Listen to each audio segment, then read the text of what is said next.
में इस साल के आखिर में विधानसभा चुनाव है। चुनावों के मद्देनजर कांग्रेस ने अपनी तैयारियां तेज कर दी हैं। आज राजस्थान को लेकर कांग्रेस की बड़ी बैठक हुई। इस बैठक में मुख्यमंत्री अशोक गहलोत और सचिन पायलट के बीच सुलह करा दी गई है।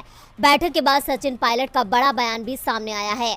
उन्होंने कहा, हम एकजुट होकर राजस्थान में चुनाव लड़ेंगे। हमें भरोसा है कि इस बार भी राजस्थान में कांग्रेस की सरकार बनेगी। कांग्रेस मुख्यालय पर 4 घंटे चली इस बैठक में राजस्थान के कई मंत्रियों, विधायकों और पार्टी पदाधिकारियों सहित 30 नेताओं ने हिस्सा लिया। राहुल गांधी, कांग्रेस अध्यक्ष मल्लिकार्जुन खड़गे और केसी वेणुगोपाल के नेतृत्व में हुई बैठक में ये फैसला लिया गया कि पुरानी बातों को भूलकर भविष्य पर ध्यान दिया जाए। यानी सचिन पायलट और सीएम गहलोत के बीच जो भी विवाद है, फिलहाल उन्हें सुलझा लिया गया है और सबको एकजुट होकर राजस्थान में कांग्रेस की सरकार को रिपीट करने पर पूरा जोर देना है। बैठक के बाद कांग्रेस अध्यक्ष खड़गे ने ट्वीट किया और लिखा है, जनसेवा, राहत और सबका उत्थान, प्रगति के पथ पर बढ़ता राजस्थान। कांग्रेस पार्टी ने राजस्थान में समावेशी विकास एवं जन कल्याण की योजनाओं को घर घर पहुंचाया है। पार्टी एकजुट होकर आगामी चुनाव में जनता के बीच जाएगी। राजस्थान का हर वर्ग, किसान, खेत मजदूर, युवा, महिलाएं व समाज का हर एक वर्ग कांग्रेस पार्टी में अपनी आस्था व्यक्त कर रहा है। हम सब की आकांक्षाओं का ख्याल रखेंगे।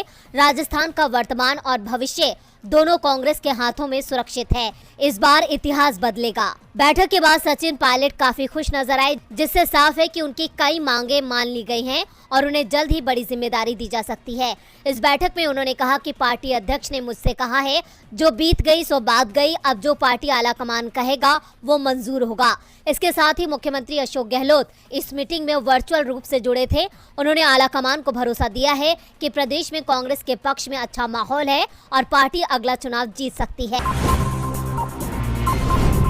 राष्ट्र की राजनीति में मची उथल पुथल के बीच एनसीपी चीफ शरद पवार ने आज दिल्ली में राष्ट्रीय कार्यकारिणी की बैठक की। पार्टी नेता पीसी चाको ने बैठक के बाद जानकारी दी कि शरद पवार के समर्थक में 8 प्रस्ताव पास किए गए। शरद पवार ने प्रफुल्ल पटेल, सुनील तटकरे और शिंदे सरकार में शामिल होने वाले 9 विधायकों को पार्टी से निकाल दिया है। शरद पवार ने प्रेस कॉन्फ्रेंस में कहा, मैं चाहे 82 का हो जाऊं या 92 का, मैं अभी भी प्रभावी हूं। एनसीपी का अध्यक्ष मैं ही हूं। कोई क्या चाहता है उसकी अहमियत नहीं है। आज की बैठक ने हमारा मनोबल बढ़ाने में मदद की है। शरद पवार ने आगे कहा कि मुझे खुशी है कि जिन लोगों को निष्कासित किया उनको छोड़कर बाकी अन्य लोग इतने कम समय में बैठक के लिए आए। हमारे सभी साथियों की मानसिकता पार्टी को मजबूती से आगे ले जाने की रही। मुझे खुशी है कि आज की बैठक हमारा हौसला बढ़ाने के लिए मददगार होगी। मैं ही एनसीपी का अध्यक्ष हूं। अगर कोई ऐसा दावा कर रहा है तो उसमें कोई सच्चाई नहीं है। दिल्ली में शरद पवार के नेतृत्व में हुई राष्ट्रीय कार्यकारिणी की बैठक पर अजीत पवार ने सवाल उठाए हैं। उन्होंने कहा है कि पार्टी के विधायक और पदाधिकारियों ने उन्हें अध्यक्ष चुना है। ऐसे में शरद पवार को कार्यकारिणी की बैठक का कोई अधिकार नहीं है। मामला चुनाव आयोग में लंबित है, इसलिए दिल्ली में आयोजित बैठक का कोई आधार नहीं है। आपको बता दें कि 2 जुलाई को अजीत पवार शरद पवार से बगावत कर एकनाथ शिंदे सरकार में शामिल हो गए थे। उन्होंने डिप्टी सीएम की शपथ ली और उनके साथ एनसीपी के 8 विधायकों ने मंत्री पद की शपथ ली। अजीत पवार की बगावत के बाद अब ये लड़ाई एनसीपी पर दावे को लेकर है, जहां चाचा शरद पवार भतीजे अजीत पवार पर भारी नजर आ रहे हैं।